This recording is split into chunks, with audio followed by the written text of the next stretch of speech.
Welcome to Everest academy. Seek the peak with us. நம்ம already Tamil eligible டெஸ்ட்டுக்கு 12 video பார்த்தாச்சு. இது 13வது வீடியோ. சரிங்களா? இதுல இருந்து 50 கொஸ்டினை வந்து நம்ம ஃபுல் எக்ஸ்பிளனேஷனோட பார்த்தாங்க. ஃபர்ஸ்ட் கொஸ்டின், கீழ்கண்டவற்றில் எது தேனரசின் படைப்புகள் இல்லை? இதுல முக்கியமான விஷயம் இன்னொன்று புரிஞ்சுக்கணும். இவர் வந்து சிலபஸ்லேயே கிடையாது. சிலபஸ்ல இல்லாதவரை பத்தி நம்ம அதிகமாக பார்க்க தேவையில்லை. ஸோ சும்மா ஒரு பார்வைக்கு பார்க்கலாம். மண் வாசல் பெய்து பழகிய மேகம் வெள்ளை ரோசா இதெல்லாமே இவர் எழுதுனது. மழை பற்றிய பயிர்கள் வந்து இவர் எழுதாது. சரிங்களா? அப்போ வந்து தேனரசன் சிலபஸ்ல இல்லை அப்படின்னா அவருக்கு இம்பார்ட்டன்ஸ் கொடுக்கறத குறைச்சிக்கணும், ப்ரீவியஸ் கொஸ்டினாவே இருந்தாலும். அடுத்து பொதுமொழி. பொதுமொழிக்கு எடுத்துக்காட்டு என்ன அப்படின்னு கேட்டிருக்காங்க. துட்டு சாத்தன் நிலம் எட்டு. இவ்வாறுங்களே பொதுமொழினா என்ன அப்படின்னா, பொதுமொழி சேர்ந்து இருக்கும் போது ஒரு பொருளையும் பிரிச்சாலும் ஒரு பொருளையும் தரும். சரிங்களா? இப்போ என்னென்ன எக்ஸாம்பிள் அப்படின்னா, அந்தமான்ங்கிறது ஒரு நகரத்தோட பெயர். சரிங்களா? அந்த தீவோட பெயர் சொல்லலாம். அந்தமான்ங்கிறது ஒரு தீவு. சரிங்களா? அந்த பிளஸ் மான்னா அந்த மானை பத்தி சொல்றது. அப்போ பிரிக்கும் போது ஒரு பொருளையும் சேர்க்கும் போது ஒரு பொருளையும் தருதா, அதற்கு பெயர் தான் பொதுமொழி. இங்க வந்து பாருங்க, எட்டுங்கிறது என்ன பெயர்? எண்ணு பெயர். எட்டுங்கிறது எண்ணு பெயர். சரிங்களா? அதுவே எட்டு அப்படிங்கிறத பிரிக்கும் போது L+2 வரும். எல்லை உன். அப்போ சேர்க்கும் போது ஒரு பொருளையும் பிரிக்கும் போது ஒரு பொருளையும் கொடுக்கக்கூடியது வந்து பொதுமொழின்னு சொல்லுவாங்க. சரிங்களா? அடுத்து, காலம் கடந்த பெயரச்சம் என்ன அப்படின்னா வினைத்தொகை. இது வந்து புக்கில் இருக்கிற ஸ்டேட்மெண்ட். சரிங்களா? புக்கில் இருக்கிற ஸ்டேட்மெண்ட். இதை வந்து பார்க்கும்போதே நமக்கு தெரிஞ்சிடும். அதாவது அதுல காலமே வராது. இப்போ பாருங்களே, மூடு பனி, கொள்களிறு.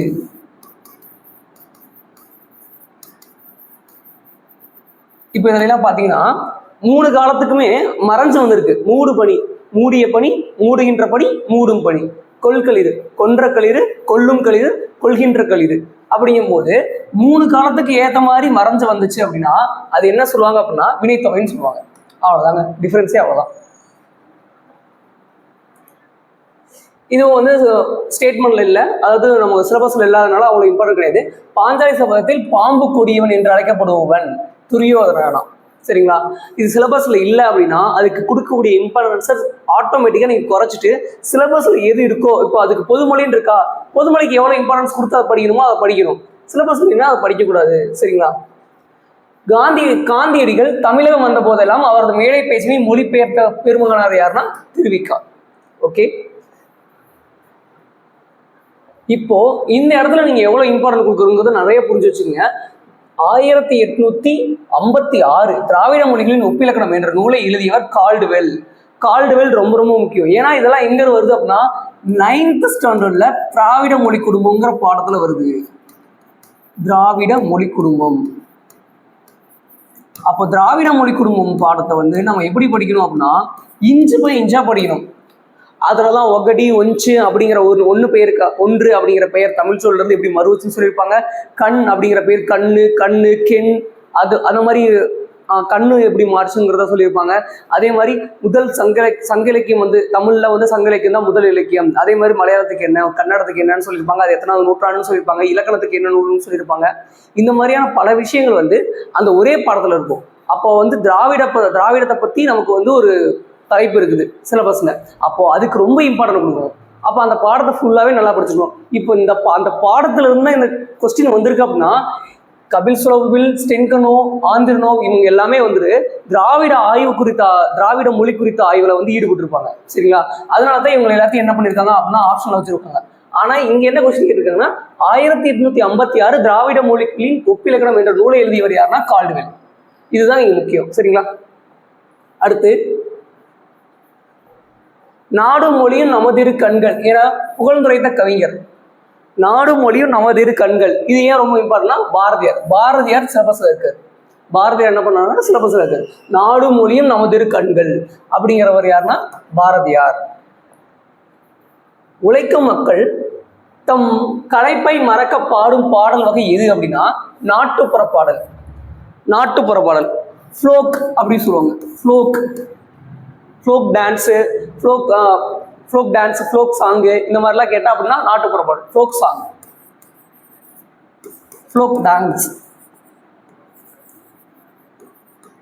ஃப்ளோக் ஆர்ட்ஸ்ன்னு இருக்கு, நாட்டுப்புற கலைகள், ஃப்ளோக் ஆர்ட்ஸ், அதாவது நாட்டுப்புற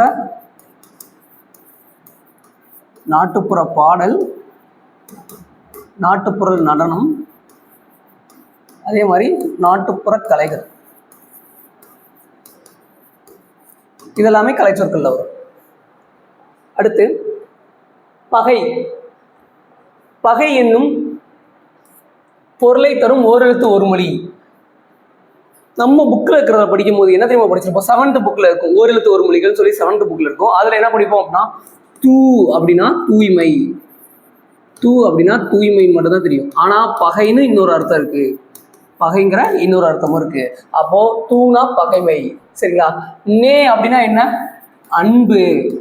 நே அன்பு, அருள் ரெண்டுமே வரும், அன்பு அருள் ரெண்டுமே வரும். சி அப்படின்னா இகழ்ச்சி, சி அப்படின்னா இகழ்ச்சி.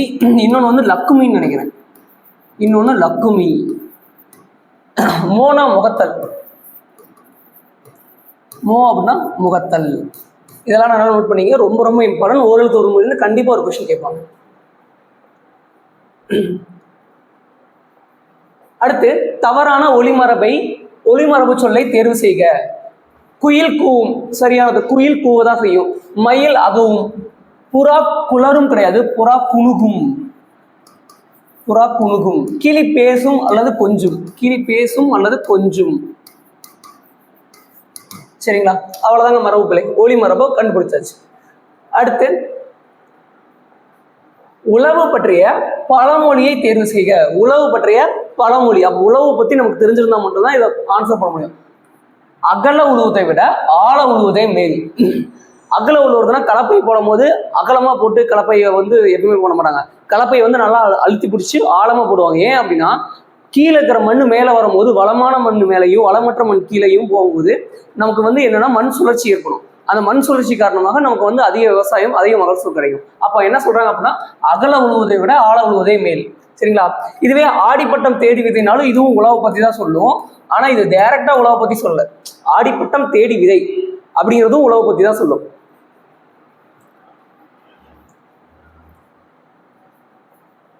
கூடா நட்பு கேடாய் முடியும், இப்பழமொழியால் நாம் அறிவானவற்றை தேர்க. கூற்று 1, தீயவரோடு கொண்ட நட்பு துன்பத்திலும் முடியும். கரெக்ட். யாரோட? தீயவரோட கொண்ட நட்பு துன்பத்தில் முடியும். சரி. நட்பு நமக்கு கேடயம் போல் பாதுகாப்பு தரும். நட்பு நமக்கு கேடயம் போல் பாதுகாப்பு தரும். ஒன்று மட்டும் தான் சரின்னு கொடுத்துருக்காங்க. நம்ம இங்க பார்த்தோன்னே இதுக்கு ஆன்சர் வந்து நம்ம இதுவும் சேர்த்தா போடுவோம், ஆனா இது ஆன்சரா வரல. தீயவரோடு, அதாவது ஓகே என்ன அப்படின்னா கூடாய் நட்பு கேடாய் முடியும், அதுக்கு என்ன ஆன்சரோ அதை மட்டும்தான் எடுத்து வரணும். அப்ப தீயவரோட கொண்ட நட்பு துன்பத்தில் முடியும். நும்மனை சினம்பு கழிய அயரினும் என்மனை வதுவை நல்மணம் கழிக என்ற வரிகள் இடம்பெற்ற நூல் வந்து ஐங்குறுநூறு. இது வந்து 12வது பாடத்துல இருக்கும்னு நினைக்கிறேன், 12வது பாடத்துல இருக்கும்.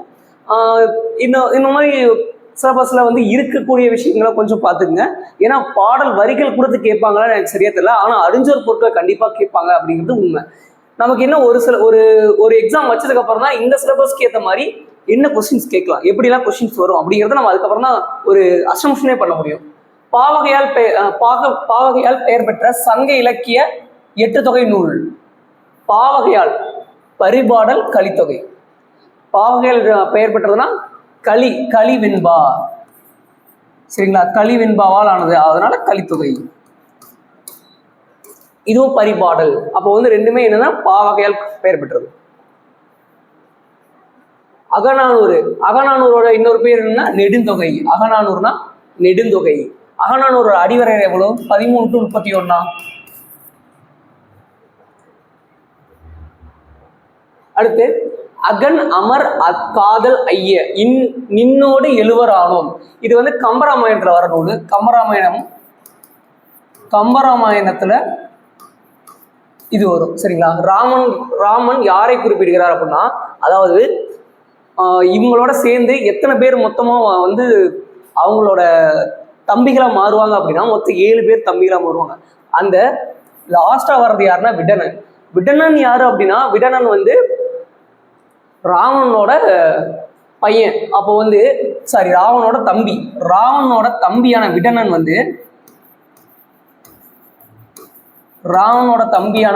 வந்து கடைசி தம்பியா வந்து ஆயிடுவான். அதுக்கு என்ன சொல்லுவார் அப்படின்னா, ராமன் வந்து நீ வந்து அங்கிருந்து இங்க வந்தனால உன்னை நான் வந்து எதிரியா பார்க்கல, உன்னையும் என்னோட தம்பியா தான் பார்க்கறேன்னு சொல்லி ஏத்துக்குவாரு. அதுதான் வந்து இந்த நின்னோடு எழுவரானோன்னு சொல்லி அப்படி கதையில முடியும். ராவணனோட பையன் வந்து இந்திரஜித். ராவணனோட பையனுக்கு வந்து 7 அந்த கிரகங்கள் எல்லாமே ஒரே நேரத்தில் இருக்கும்போது தான் பிறக்கணும்னு சொல்லி வரவாங்கி பெற்றவர் தான் இந்திரஜித். சரிங்களா? ஒவ்வொரு சிவனடியார் பெருமையும் ஒரு அடியில் கூறும் நூல் சுந்தரர். சுந்தரர் எழுதியது திருத்தொண்ட தொகை.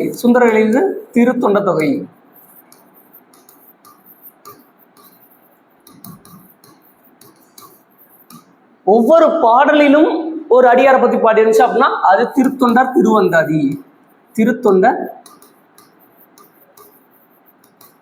திருவந்தாதி. அப்ப திருத்தொண்டர் திருவந்தாதி யார் எழுதுனா அப்படின்னா நம்பியாண்டார் நம்பி எழுதியிருப்பார். நம்பின்னு மட்டும் போடுறேன். அதுவே நாயன்மார்களின் வரலாற பாடல்களா பாடியவர் யார் அப்படின்னா திருத்தொண்டர் புராணம். திருத்தொண்டர்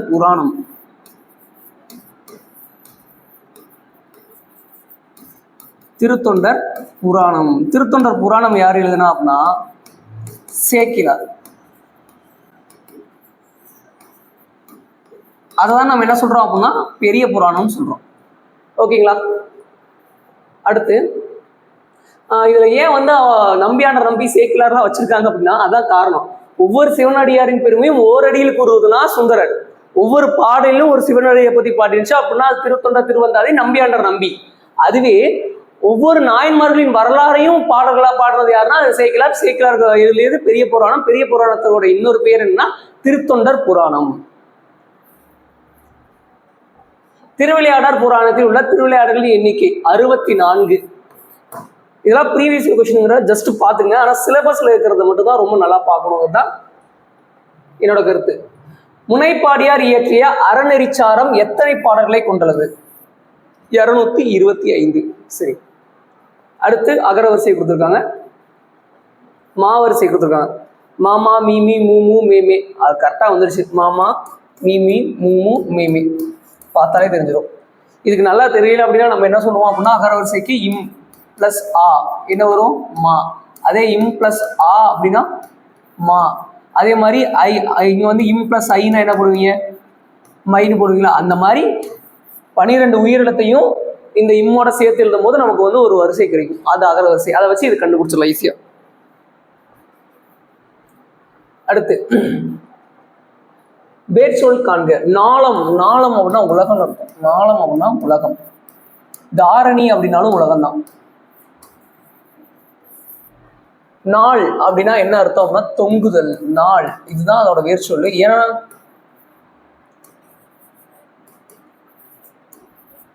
இதுதான் கட்டளை சொல் மாதிரி இருக்கு. நாள் அப்படின்னா தொங்குதல். அடுத்து பொருத்தமான விடையை தேர்வு செய்க. குழந்தை தனது ஒரு விரலை நீட்டி இந்த விரல் சிறியதா பெரியதான்னு கேட்கும் போது அது என்ன அப்படின்னா அது வினா வரும். இப்போ நான் ஒரு விரலை காட்டி இதுல பெருசு எது சின்னது எதுனா ஒரே ஒரு விரலை தான் காட்டுறேன். அது எப்படி வந்து 2 விதமான அர்த்தங்களை கொடுக்க முடியும்? அப்போ வினாவலு. இதுவே மரபு வலுனா என்ன? மரபு வலுனா நம்ம சொல்றதான் இப்போ வந்து தென்னந்தோப்பு அதுக்கு பதிலாக தென்னந்தோட்டம்னு சொல்றோம்ல, அது தப்பு. அப்போ வந்து அது என்னன்னா மரபு வலு. காலங்காலமும் ஒரு விஷயத்த சொல்லிட்டு இருக்கும் போது அதை வந்து மாற்றி சொல்றது அது மரபு. அந்த மரபை மாத்திட்டோம்னா அது மரபு வலு. சரிங்களா? அதுவே பால்வலு அப்படின்னா என்னன்னா கண்ணன் வந்தாள் அப்படிங்கிறது. கண்ணன் வந்தாள்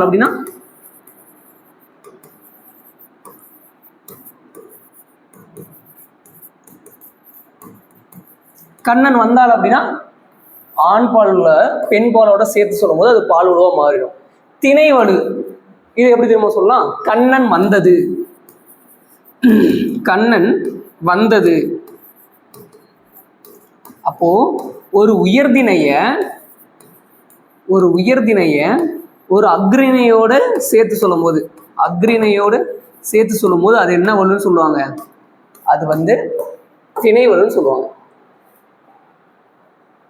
பொருந்தாததை கண்டறிக. வெண்டைக்காய், தண்ணீர் தொட்டி, அத்திக்காய், ஆலங்காய். இங்க இதெல்லாம் காய், இது மட்டும் தொட்டின்னு தனியா வருது, பார்த்தாலே கண்டுபிடிச்சலாம். தண்ணீர் தொட்டி.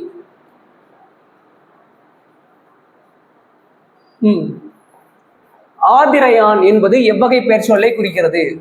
ஆதிரையான் அப்படிங்கிறது எவ்வகை பெயர்னா காலப்பெயர். ஆதிரையான் அப்படிங்கிறது காலப்பெயரை குறிக்கும். சொற்களை முறைப்படுத்துக.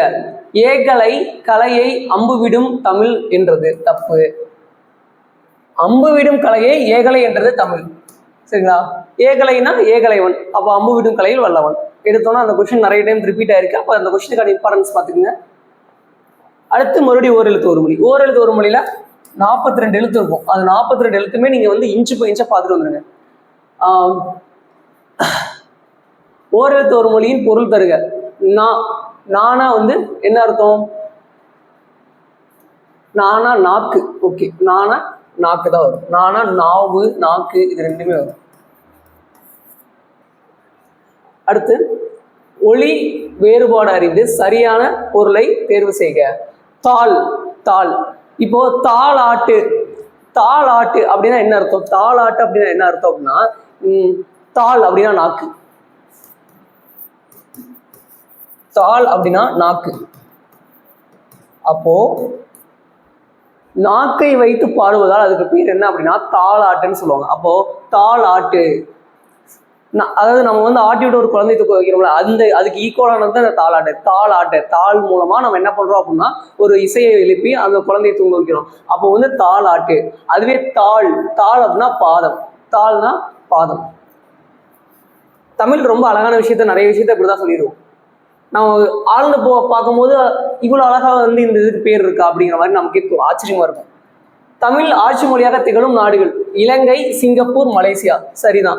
இலங்கையில வந்து ஈழத்தமிழர்கள், அவங்க தான் உண்மையான தமிழ் பேசுறாங்க. அதாவது அந்த காலத்து தமிழை மறுவாம அதிகமான தமிழ் எழுத்துக்கள், தமிழ் உச்சரிப்புகள் வந்து யாருக்கிட்ட இருக்கும் அப்படின்னா யாழ்ப்பாண தமிழர்கள்ட்ட தான் இருக்கும். அதுவே சிங்கப்பூர். சிங்கப்பூர் வந்து மலேசியால இருந்து பிரிஞ்சது தான் சிங்கப்பூர். சரிங்களா? அப்போ வந்து சிங்கப்பூர், மலேசியாவும் அதிகமான தமிழர்கள் வசித்த பகுதியா இருந்துச்சு. இங்கிருந்து வணிகத்திற்காக போனவங்க, இங்கிருந்து குடிபெயர்ந்தவங்க எல்லாமே வந்து இங்க இந்த 2 நாட்டில் தான் இருந்தாங்க. அப்போ அங்க வந்து நிறைய பேர் தமிழர்கள் இருந்தனால அங்க வந்து ஆட்சி மொழியாவே அது மாறிடுச்சு. ஓகேங்களா? இன்னும் நிறைய நாடுகள்ல வந்து பாராளுமன்ற மொழியா இருக்கும். அதே வந்து ஆட்சி மொழியா மாத்துறதுக்கான அக்ரிமெண்ட்லாம் வந்து சைன் பண்ணியிருந்தாங்க. ஆஸ்திரேலியா கூட ஒரு டைம் வந்து இதை பத்தி பாராளுமன்றத்துல வந்து பேசியிருந்தாங்க. கிரேக்க அறிஞர் தாலமி தமிழகத்தின் முதன்மையான உள்நாட்டு வணிக மையம் எந்த ஊரை குறிப்பிட்டுள்ளார் அப்படின்னா கரூர் தான் குறிப்பிட்டிருப்பாங்க. தாலமி குறிப்பிட்டுள்ளது கரூர் தான். கரூரோட பழைய பேர் என்ன? கரூர். ஏன்னா கரூராங்கிற சித்தர் இருந்திருப்பார். கரூராங்கிற சித்தர் வந்து இந்த தஞ்சை பெரிய கோயிலை கட்டுறதுக்கு அவர் தான் வந்து இவருக்கு வந்து அறிவுரை வழங்கியிருப்பார். ராஜராஜ சோழனுக்கு அறிவுரை வழங்கியிருப்பார். அதான் கரூரார் பிறந்த ஊர் தான் கரூர் அப்படிங்கிற மாறிடுச்சு. திருச்சிராப்பள்ளியோட மருவு திருச்சி. கோயம்புத்தூரோட மருவு கோவை. இதுல சேர்த்து மருவு பெயரை அப்படி பார்த்தாச்சு ஒரே கொஸ்டின்ல. அடுத்து தமிழகத்தின் தலைநகராக சென்னையே இருக்க வேண்டும் என்பதற்காக தலையை கொடுத்தேனும் தலைநகரை காப்போம் என முழங்கியவர் யாருன்னா மாப்போசி. மாப்போ சிவஞான பிள்ளை. மாம்போ சிவஞான பிள்ளை. இவர் வந்து இந்த வடக்கலை போராட்டம், தெற்கலை போராட்டம் ரெண்டுலையுமே இவரோட பேர் வந்து வந்திருக்கும். இவர் ரொம்ப வந்து இம்பார்ட்டன்டான ஆளாக இருந்திருப்பார் அதுல. சரிங்களா? அதுல வந்து செங்கல்வராயன் அப்படிங்கிறவர் தான் வந்து சென்னை மாநகரத்துக்கு வந்து தலைவராக இருந்திருப்பாரு. அவரோட வீட்டுல தான் இந்த கூட்டம் நடைபெறும். அதுக்கப்புறம் வடக்கல்லை போராட்டத்துல போய் இவர் வந்து கலந்துக்குவாரு. தெற்கல்லை போராட்டம் அதுக்கு முன்னாடியே ஆரம்பிச்சிருக்கும். அங்க வந்து ஒருத்தர் வந்திருப்பாரு. அது அந்த மாதிரி விஷயங்கள் எல்லாமே ஒரே பாடத்தை கொடுத்துருப்பாங்க. அந்த பாடத்தை ஒரு டைம் படிச்சுக்கணும். சரிங்களா? அம்பேத்கரின் இயற்பெயர் டேஸ் ஆகும். பீமாராவ் ராம்ஜி. அம்பேத்கரின் இயற்பெயர் என்னன்னா பீமாராவ் ராம்ஜி. வாணிதாசனின் நூல்கள் தமிழச்சி, கொடிமுல்லை,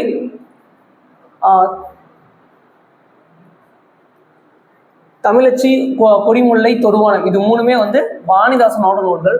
வாணிதாசன் சிலபஸ்ல காரணம் பாருங்க இல்ல, அதனால ரொம்ப இம்பார்ட்டன்ட் கொடுத்து இவரை படிக்க வேணாம். ஆனா பாரதியார், பாரதிதாசன் தான் இம்பார்ட்டன்ட், ரொம்ப ரொம்ப இம்பார்ட்டன்ட். குன்றக்குடி அடிகளார் சிலபஸ்ல இருக்காரு, இம்பார்ட்டன்ட். அதே மாதிரி வந்து தேவநேய பாவனர் சிலபஸ்ல இருக்காரு, அப்போ இம்பார்ட்டன்ட். அப்போ சிலபஸை டெவலப் பண்ணுங்க. சிலபஸ்ல யார் இருக்காங்களோ அவங்கள ரொம்ப நல்லா படிங்க. அவங்க சி லக்குனார் சிலபஸ்ல இருக்காரு, சரிங்களா? சி லக்குனார்லாம் அவர் வந்து ரொம்ப ரொம்ப இம்பார்ட்டன்ட். அவர் வந்து ஒரே ஒரு நூல் தான் எழுதியிருப்பாரு, ஒரே ஒரு ஆராய்ச்சி கட்டுரை எழுதியிருப்பாரு, அதெல்லாமே புக்ல இருக்கும். அப்புறம் வந்து தேப்போமி சிலபஸ்ல இருக்காரு, ஆனால் வந்து 9th புக்ல ஒரே லைன்ல மட்டும் தான் கொடுத்துருப்பாங்க. அப்போ அந்த லைனுக்கு எவ்வளவு இம்பார்ட்டன்ட் ப்ரொசஸ் படிச்சிருக்கீங்கிறது எனக்கு தெரியல. அப்போ எதெல்லாம் நம்ம படிக்கலையோ அதெல்லாம் வந்து சிலபஸ் வைஸ்ல படிச்சவன் மறுபடியும் ஒரு டைம் செக் பண்ணிக்க, புக் வைஸ்ல மறுபடியும் படிக்காதீங்க. ஆண்டி பண்டாரம் உன்னை வேண்டிக் கொண்டேன் என்னும் நாட்டுப்புற பாடலை ஒட்டி தீண்டாதார் விண்ணப்பம் பாடியவர் கவிமணி தேசிய விநாயகனார். இதெல்லாம் ஜஸ்ட் சும்மா ஒரு கொஸ்டினா பாருங்க, வேணாம் ரொம்ப ஆண்களை இதில் போக வேணாம். வேங்கடத்தில் குலசேகரவர் டேஸாக இருக்க விரும்பினார், படியாக இருக்க விரும்பினார். இது ரொம்ப இம்பார்ட்டன்ட். ஏன் இம்பார்ட்டன்ட் சொல்றங்கும் போது அந்த இடத்துல நீங்க வந்து போய் பாருங்க என்ன அப்படின்னா, தேவநேய பாவனர் எங்க தமிழ் சொல் வளங்கிற ஒரு டாபிக்ல இருப்பாரு. அதுவே ஓல்டு சிலபஸ்ல இருப்பாரு, 7th புக்குன்னு நினைக்கிறேன், அதுல இருப்பாரு. அதுல வந்து அவங்க அம்மா பேர் என்ன, அப்பா பேர் என்ன, அவர் என்னென்னலாம் எழுதியிருக்காரு அப்படிங்கிறது எல்லாமே இதுல வரும். அப்போ தேவநேய பாவனருக்கு எவ்வளவு இம்பார்ட்டன்ட் கொடுக்கணும்னா ரொம்ப ரொம்ப இம்பார்ட்டன்ட் கொடுக்கணும். 1981 முதல் உலக தமிழ் மாநாடு மாந்தன் தோற்றமும் தமிழர் மரபும் என்னும் தலைப்பில் சொற்பொழிவாற்றியவர். மாந்தன் தோற்றம், மாந்தன் அப்படின்னா இவர் வந்துருவார். மாந்தன் தோற்றமும் தமிழர் மரபும்னா தேவநேய பாவனர். நான் வச்சுக்கோ, மாந்தன் அப்படின்னாலே இவர் வந்துருவாரு. எப்போ அப்படின்னா 1981. 1981 மதுரையில வந்து தமிழ் மாநாடு நடந்திருக்கும். தமிழ் மகள் என பாரதியாரால் அழைக்கப்பெற்ற பெண்பார் புலவர் ஔவையார் சிலபஸ்ல இருக்காங்க. ஔவையார்ல வந்து சங்ககால ஔவையார் வேற, பிற்கால ஔவையார் வேற, சரிங்களா? ஆத்திச்சூடி எழுதிய ஔவையார் வேற, ஆத்திச்சூடி ஔவையார் வந்து பிற்கால ஔவையார். அதுவே சங்க காலத்துல நம்ம பார்க்குற பாடல்கள் எல்லாமே வந்து சங்ககால ஔவையாரால் எழுதப்பட்டிருக்கு. ஔவையார்களே நிறைய பேர் இருக்காங்க, சரிங்களா? அப்போ தமிழ் மகள் என பாரதியாரால் அழைக்கப்பெற்ற பெண்பார் புலவர் அப்படின்னா ஔவையார். அப்போ ஔவையார் ரொம்ப முக்கியம். ஔவையார் தான் தமிழுக்கு மகளாம். கூற்றும் காரணமும் கூற்று காவடி ஆட்டம் மரத்தண்டின் இரு முனைகளிலும் சிற்ப வேலைப்பாடுள்ள பலகையை பொருத்தி மூங்கில் குச்சிகளால் அரைவட்டமாக இணைக்கின்றனர். சரிதானே? சரிதான். கா என்பதற்கு பாரம் தாங்கும் கோல், இது ரொம்ப ரொம்ப இம்பார்ட்டன்ட். கா என்பதற்கு பாரம் தாங்கும் கோல் என்று பெயர். அப்ப கூற்றும் காரணமும் சரி. அதாவது கண்ணகி ஆடிய ஆட்டம் வந்து மொத்தம் 11 வகையான ஆட்டக்கலைகள். அதுல ஒண்ணுதான் குடக்கூத்துன்னு சொல்லுவாங்க. அதுல 9 அந்த 11 வகையான கலைகள்ல வந்து நமக்கு இருந்ததே வந்து ஒண்ணுதான். அதுல வந்து என்ன அப்படின்னா இந்த கரகாட்டம். அந்த கரகாட்டத்தை வந்து குடக்கூத்துன்னு சொல்லுவாங்க. இப்போ கரகாட்டமே மருவி அது வேற மாதிரி மாறிடுச்சு, சரிங்களா? அதாவது எல்லாருமே டிபேட் பண்ணும்போது என்ன சொல்லுவாங்க அப்படின்னா, தமிழ்ல இயல், இசை, நாடகம். இயல் இருக்கு, இசையும் காணாம போயிடுச்சு, நாடகம் சுத்தமா காணாம போயிடுச்சு. இது வந்து என்ன சொல்லுவாங்க அப்படின்னா, தமிழ் வந்து அழிவை நோக்கி போயிட்டு இருக்குன்னு சொல்லுவாங்க. அப்போ வந்து 3மே இருந்தால் தமிழ் நல்லா இருக்குன்னு அர்த்தம். இயல் மட்டும் இருந்தால் தமிழ் நல்லா இருக்குன்னு அர்த்தம் கிடையாது. மரக்கால் கூத்து என்று அழைக்கப்படுவது, மரக்கால் கூத்துனா பொய்க்கால் குதிரையாட்டம். மரக்கால் கூத்து அப்படின்னா மரத்தோட காலை வந்து வச்சுட்டு அதுக்கு மேல அவங்க கால் வச்சு ஆடுறதுனால அது வந்து என்ன சொல்றாங்க அப்படின்னா பொய்க்கால் குதிரையாட்டம் சொல்லுவாங்க.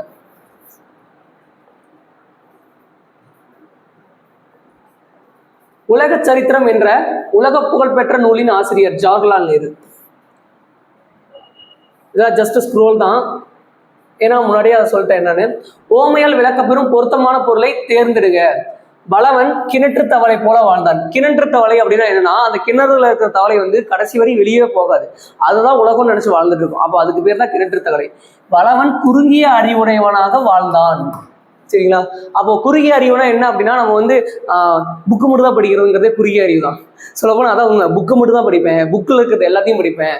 அப்போ புக்கில் இருக்கிறது எல்லாத்தையும் படிக்கிறீங்க, ஆனால் புக்குக்குள்ள எதுக்கு இம்பார்ட்டன்ட் கொடுத்து படிக்கணுங்கிறது தெரியாம ஒரு சிலபஸ்லேயே இல்லாத ஒரு டாப்பிக்கை பிடிச்சிட்டு ரொம்ப நேரம் படிக்கிறதுலாம் வந்து என்ன அப்படின்னா இதுதான் குறுகிய அறிவுடையவனாக வாழ்ந்தான் அப்படிங்கிற மாதிரி நமக்கு முடிஞ்சிடும். சிலபஸ்ல இருக்கிறதுக்கு இம்பார்ட்டன்ட் கொடுக்கறதே கிடையாது. கடைசி வரையும் புக்கப்படி 10th இருக்கிற புக்கப்படி 12th இருக்கிற புக்கப்படி அப்படியே போயிட்டு இருந்தோம் அப்படின்னா லாஸ்ட் வரையும் நமக்கு என்ன ஆகும்னா புக்கு ரிவிஷன் பண்ணுங்கிற மைண்ட் செட் மட்டும் தான் போயிட்டு இருக்குமே தவிர சிலபஸ்க்குள்ள இருக்கிற வேர்ட்ஸுக்கு இம்பார்ட்டன்ட் கொடுத்தனா சிலபஸ் இருக்கிற எல்லாத்தையும் கம்ப்ளீட் பண்ணலாம். ஃபர்ஸ்ட் தேவநேய பாவனரை ஃபர்ஸ்ட் கம்ப்ளீட் பண்ணிங்களான்னு யோசிச்சு பார்த்தீங்கன்னா வச்சுங்களேன், உங்களுக்கு வந்து அதுக்கு விடை தெரியாது. தேவநேய பாவனரை பத்தி நல்லா தெரியுமானா அதுக்கு விடை தெரியாது. ஆனால் நம்ம என்ன பண்ணியிருப்போம் அப்படின்னா, தேவையே இல்லாத ஒரு பாடலை பற்றியோ தேவையே இல்லாத ஒரு விஷயத்தை பற்றியோ ரொம்ப அதிகமாக திங்க் பண்ணி அதை மனப்பாடம் பண்ணிட்டு இருப்போம். அதை நிறுத்திடுங்க சீக்கிரம், சரியா? ஓமையால் விளக்கப்பெறும் பொருத்தமான பொருளை தேர்ந்தெடு. பாரியின் பரம்பு மலையின் புகழ் குன்றின் மேல் விட்ட விளக்கு போல பரவியது. குன்றின் மேல ஒரு விளக்கு இருந்துச்சு அப்படின்னா அது என்ன பண்ணும் அப்படின்னா ஒரு ஒரு 20 கிலோமீட்டருக்கு அந்த பக்கம் இருந்து பார்த்தாலும் அந்த விளக்கோட வெளிச்சம் வந்து அழகா தெரியுமா. அப்போ வந்து என்ன அப்படின்னா பரம்பு மலையின் புகழ் ஓங்கியது. அப்போ வந்து அவங்களோட புகழ் வந்து ஓங்கிருச்சு அப்படின்னு அர்த்தம். அவ்வளோ. பரம மலைனா பாரி வாழ்ந்தவன் மலை தான் பரம மலைன்னு சொல்லுவாங்க. கீழ்கண்டவற்றில் செய்வினை வாக்கியம் இது. செய்வினை அப்படின்னா ஒரு செயலை செய்யறதா.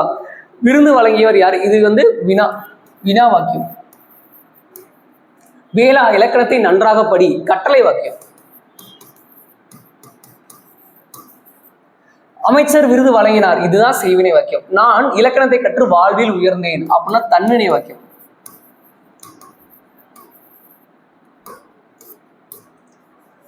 தன்வினை வாக்கியம்னு சொல்லலாம், தன்வினை வாக்கியம் வரும். அதுக்கு கரெக்டாக தெரிஞ்சுன்னா கமெண்ட் பண்ணுங்க. பின்வரும் அவற்றில் வினா தொடர் அல்லாத தொடரை கண்டறிக. வினா தொடர் அல்லாத தொடர் இது வந்து பார்த்தாலே தெரியும். காணல் நீரோ, அந்த வானகமே, அந்த பாட்டு கூட நமக்கு இருக்கும்ல, அந்த பாட்டுல இருக்கிறதா வந்து நம்ம கொஸ்டின் கேட்டிருக்காங்க. காணலின் நீரோங்கிறது அது என்ன ஒரு கொஸ்டின் மார்க் தான். காட்சி பிழை தானோ அதுவும் கொஸ்டின் மார்க் தான். நான் ஒரு கனவோ, அப்ப அதெல்லாம் கொஸ்டின் அவர் கேட்டுட்டாரு. வானகமே இளமையிலே மறைச்சிடுவேன், நீங்க எல்லாம் காணலின் நீரோ வெறும் காட்சி பிழைதானோ இல்ல நான் காணும் கனவோ அப்படின்னு சொல்லி அந்த பாடல் ஆரம்பிக்கும். அப்ப இதுல வந்து இது மட்டும் தான் என்னது வினா தொடர் அல்லாது. பாரதியாருக்கு வந்து என்ன அப்படின்னா முன்னாடியே நடக்க போற விஷயத்த வந்து பாட்டுல நிறைய டைம் எழுதிட்டு போயிடுவார். அது வந்து அவரோட ஸ்பெஷாலிட்டின்னு கூட சொல்லலாம். அதாவது இங்க ஒருத்தருக்கு வந்து பிரச்சனை அப்படின்னா காஷ்மீர்ல இருந்து ஒரு ஆள் வந்து இங்க வந்து மருந்து கொண்டு வருவாங்க அப்படிங்கிற மாதிரி ஒரு லைன் எழுதியிருப்பாரு. அதுக்கு காரணம் என்னன்னா செல்போன் கண்டுபிடிக்கிறதா அவர் முன்னாடியே உணர்ந்திருக்கலாம் அப்படிங்கிறது இப்ப இருக்கிறவங்க சொல்றது. அடுத்து இங்க பாருங்க, இது ரொம்ப முக்கியம். அடிநிமிர் வில்லா செய்தொகுதி அறம்பொருள் இன்பம் அடுக்கி அவ்வகை திறம்பட வருவது.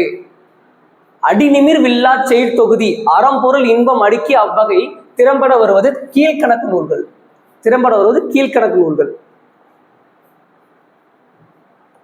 அடுத்து கனிமேதாவர் எந்த சமயத்தை சார்ந்தவர்? கனிமேதாவர் சமண சமணத்தை சார்ந்தவர். வாழ்விற்குரிய அன்பு நெறியை கூறும் உயர்ந்த நூல் திருக்குறள் என்று பாராட்டியவர் யார்? ஆல்பர்ட் ஸ்வெச்சர். இது ரொம்ப முக்கியம். அதாவது வாழ்வுக்குரிய அன்பு நெறியை கூறும் உயர்ந்த நூல் அப்படின்னா திருக்குறள் சொன்னது யாருன்னா ஆல்பர்ட் ஸ்வெச்சர். தமிழ் 3000 என அழைக்கப்படும் பெருநூல் இது பார்த்தோம் திருமந்திரம். அடுத்து தேவநேய பாணர், ரொம்ப இம்பார்ட்டன்ட். தேவநேய பாணர்னால அப்படியே கொஞ்சம் நிறுத்திடுங்க. தேவநேய பாணர் மொழி ஞாயிறு என்று அழைக்கப்படுகிறார். சரி. செந்தமிழ் சொற்பிறப்பின் அகர முதலி திட்ட இயக்குனராக பணியாற்றியவர். சரி. செந்தமிழ் சொற்பிறப்பின் அகர முதலி திட்ட இயக்குனர். சரிங்களா? அதே மாதிரி திருக்குறள் மெய்ப்பொருளருங்கிற ஒரு நூலை எழுதியிருப்பாரா, அது வந்து தமிழுக்கு கருவூரமாய் அமைந்ததா? அப்போ வந்து இது 1 2 சரி, தெரியாதையும் அப்படியே படிச்சுக்குங்க. அடுத்து தன் மீது எச்சமிட்ட கொக்கை விழித்து பார்த்து எரித்தவர் கொங்கணர். இதெல்லாம் ஓல்டு புக்ல இருந்து கேட்டிருக்காங்க. சிலபஸ்ல வந்து அவ்வளவா இல்லை. முன்னாடி சித்தர்கள் இருந்தாங்க. சித்தர்கள் இருக்கும்போது இதெல்லாம் ரொம்ப ரொம்ப முக்கியம். போகர் சித்தர், புலிப்பாணி சித்தர், கொங்கணர் சித்தர், சித்தர்கள்ங்கிற ஒரு டாபிக்ல இருந்து அடிக்கடி கேட்டுட்டே இருந்தாங்க. அந்த கொஸ்டினையே நான் வந்து ரொம்ப நாளா பார்க்காம லாஸ்டா தான் சிலபஸ்ல இருக்கிறானே கண்டுபிடிச்சேன். அதனால தான் உங்கள்கிட்ட திருப்பி சொல்லிட்டு இருக்கேன். அட்டமா சித்திகள். அட்டம் என்பது என்ன? 8. அதாவது 8 சித்திகளை பெற்றவங்க தான் வந்து சித்தர்கள். அதான் அட்டமா சித்திகள். இதுல வந்து 50 கொஸ்டின் பார்த்துட்டோமா? இந்த 50 கொஸ்டினை இந்த மாதிரி சிலபஸ் வைஸ்ல பாக்குறது, கொஸ்டினுக்குள்ளேயே சிலபஸ் இருக்குமாங்கிறது டவுட் தான். ஏன்னா தமிழ் எலிஜிபிள் டெஸ்ட்ங்கிறது முன்னாடி ஒரு அலைன்மெண்ட் இல்லாம இருந்துச்சு. இதுக்கு மேல வர தமிழ் எலிஜிபிள் டெஸ்ட்டும் சரி, குரூப் 4 கொஸ்டினும் சரி, சிலபஸ்குள்ள இருக்கிறது தான் அதிகமா கேட்பாங்க. அப்ப சிலபஸ்க்கு ஒரு டாப்பிக்கை நிறைய படிச்சுக்கோங்க. அதுதான் வந்து நம்ம குரூப் 4 கிளியர் பண்றதுக்கு ரொம்ப ஹெல்ப்ஃபுல்லா இருக்கும். தேங்க்யூ ஃபார் வாட்சிங்.